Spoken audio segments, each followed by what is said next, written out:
Hello mga kabibig! Welcome back sa ating bagong YouTube channel. Ito ang pinakamaingay na YouTuber sa lahat ng YouTube. Ako si Kabibig, maglebak-lebak na tayo with evidence ako mga kabibig.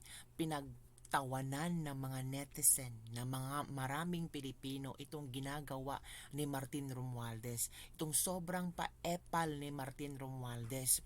Sabi pa ng ilang netizen, tingnan mo si Martin Romualdez, sobrang feeling na maging presidente. Nako po, hindi nakakaligtas sa mata na maraming Pilipino kung ano ang strategiya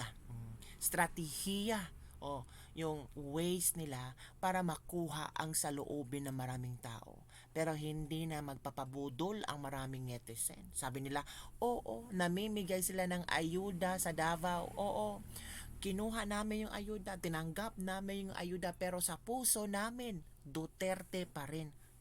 Ano yan? Paano yan, Martin Romualdez? Palpak pala yung paayuda ninyo sa Davao. At lalong nagagalit.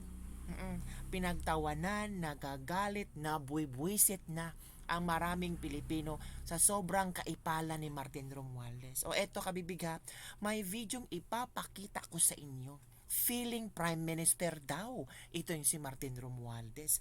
Ano sa palagay nyo mga kabibig ha? I-share ko sa inyo ang video mga kabibig na pinagtatawanan talaga si Martin Romualdez. Parang ako nilang ang mahiya para kay Martin Romualdez mga kabibig pa.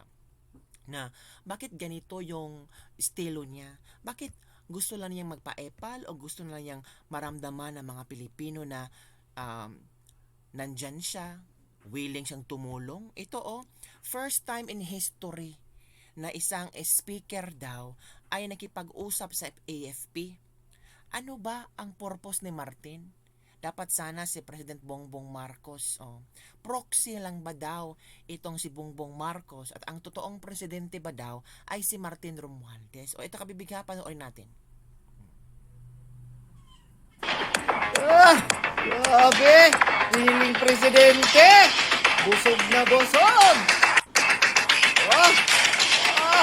Presidente yan! Ay!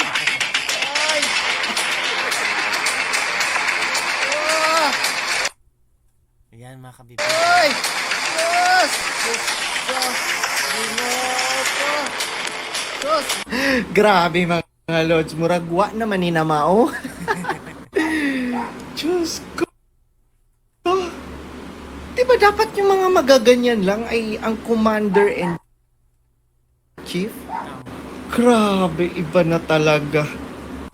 May mga nagsasabi pa, inggit ka lang. Ha? Bakit naman kami maiinggit? Anong kainggit-inggit sa pinagagagawa ni Tambaluslos? Ang sabihin nyo, mga ambisyoso lang kayo. Hoy, Ginoo ko. Sus, Mary Joseph. Sus Mario Joseph, ang galing niya Parang parang wow, astig na astig ang forma. Ang tatapang, parang presidente talaga. Hindi nga nagawa ni Vice President Sara Duterte yung ginagawa ni Martin Romualdez. I don't know kung meron bang time na si Vice President Sara ay nakipag-usap sa mga sundalo o sa AFP. Hindi, pero si Martin Romualdez, ano ang purpose niya kabibig? Ano ang purpose ni Martin Romualdez kung bakit siya nakipag-usap sa AFP? Ito mga kabibig, meron akong nakita ba? May mga komento, I've never seen a Speaker of the House of Representative acting like a president. Yan ang komento ng ilang netizen. Wherein, ngayon lang talaga nakikita nila na ganito pala ang estilo ni Martin. Sabi na isang netizen, kapal ng mukha ng tambaloslos na iyan. That proves na BBM is inutil. He is incapable of exercising his duties and responsibilities. Time to relinquish his position. #resign BBM. Mas nararamdaman daw ng mga Pilipino ang kaipalan ni Martin Romualdez na parang siya na ang naging presidente. Parang si Bongbong Marcos lang daw ay parang sekretary na lang ni Martin Romualdez. Aspiring to be yan si Martin Romualdez, parang ginagaya niya ang North Korean leader. Talaga? He is the de facto president and the front, Lisa is in the background, BBM to bangag to run the government, but Tambi will never be the president, maybe in his pipe dreams. Ganon siya kakapal ng mukha, sabi ng mga netizen ha. Ako din, mapagtanong ka talaga kung nasaan ang Pangulo. Bakit si Speaker Martin Romualdez ang nakipag-usap sa AFP? Dapat sana ang Pangulong Bongbong Marcos kasi ito yung trabaho niya. Bakit hinayaan niya si Martin Romualdez ang kumausap sa AFP? Talk to the troops. Yan pala mga kabibig. Yan pala ang point, ang gustong gawin ni Martin Romualdez. Talk to the troops. So eto mga kabibiga, ito yung mga photos sa kabibig ba? Yung pag ni Martin Romualdez, yung pagbisita niya sa AFP. Oh, 'di ba? Galing ni Martin Romualdez, naglakad pa with the walking with honor, 'di ba? Iyan talk to the troops. Ano, para saan? What's the point, 'di ba? How Speaker Honorable Ferdinand Martin G. Romualdez, makabibig, no? Iba talaga. Parang meron akong yung outfitan ni Martin Romualdez ba? Parang meron akong naalalang outfitan ni Martin Romualdez. Parang ganito ba? Parang ganito. 'Di ba? Yung mga outfit ni Martin parang same sila, no? Napansin niyo? Oh, ito rong North Korean leader, 'di ba? Tapos ito si Oh. So it means kabibig gusto ni Martin Romualdez magiging prime minister. Posible, baka pangarap niya maging prime minister. So it means kabibig plano talaga nilang i-impeach si BP Sara. Posible. Plano lang i-impeach si BP Sara. Sabi nga, na laman ni BP Sara na meron talagang plano, meron talagang gustong ma-impeach si BP Sara. Kahit i-deny or nag-deny pa ang Kongreso, pero alam ni VP Sara, hindi naman siya tanga, hindi naman siya bobo na paikot-ikutin lang sa mga statement ng mga congressman. Yan kabibig ha, ganon kagaling si Martin Romualdez. Pinagtawanan ito ng mga netizen. Akala kasi ni Martin Romualdez, proud na proud ang mga tao sa kanya. Kasi nabigyan niya ng ayuda. Akala niya makukuha niya ang puso ng maraming Pilipino. Hindi pala. Di ba mga kabibig? Nakakatawa.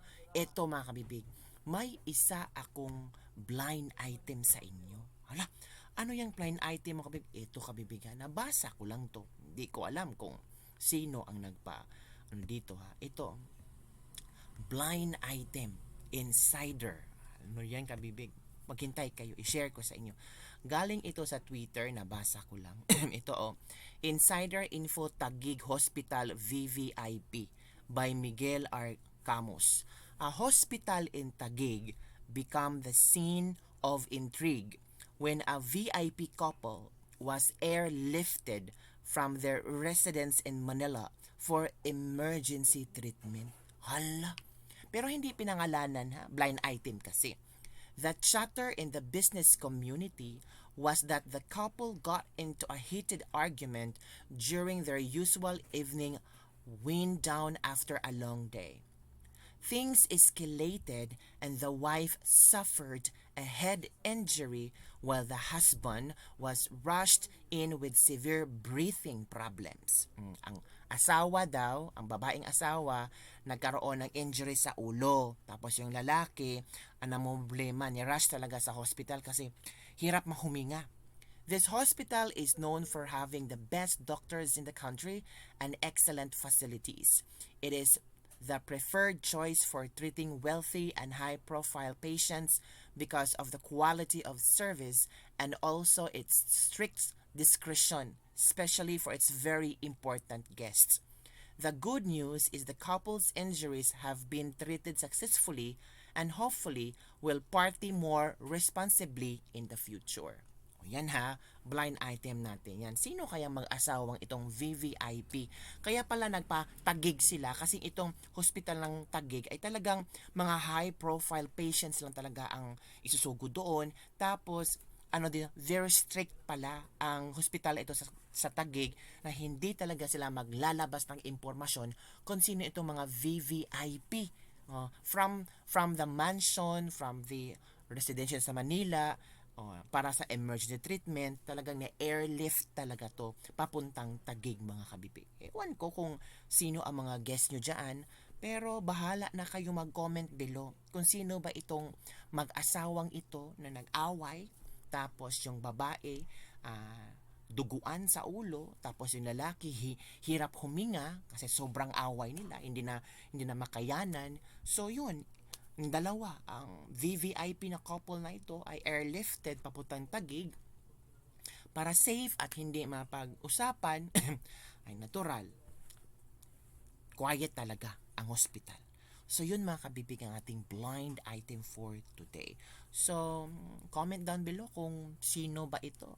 Hindi naman natin alam kasi hindi pinangalanan yung VVIP. Baka artista ito, baka politiko ito, o sino ba, baka businessman ito. Kasi sinabi dito in the business community na pag-usapan to.